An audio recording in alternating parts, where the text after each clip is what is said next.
अस्सलामु अलैकुम नाज़रीन, न्यूज़ वेव लाइव के साथ मैं हूं नाइला भट्टी। शामिल करते हैं आज की अहम खबर।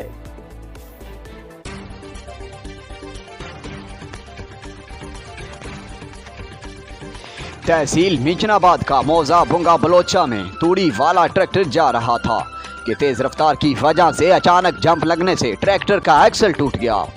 एक्सल टूटने से कोई जानी नुकसान नहीं हुआ। रिपोर्ट मोहम्मद अमजद, तहसील मीचनाबाद, जिला बहावलनगर।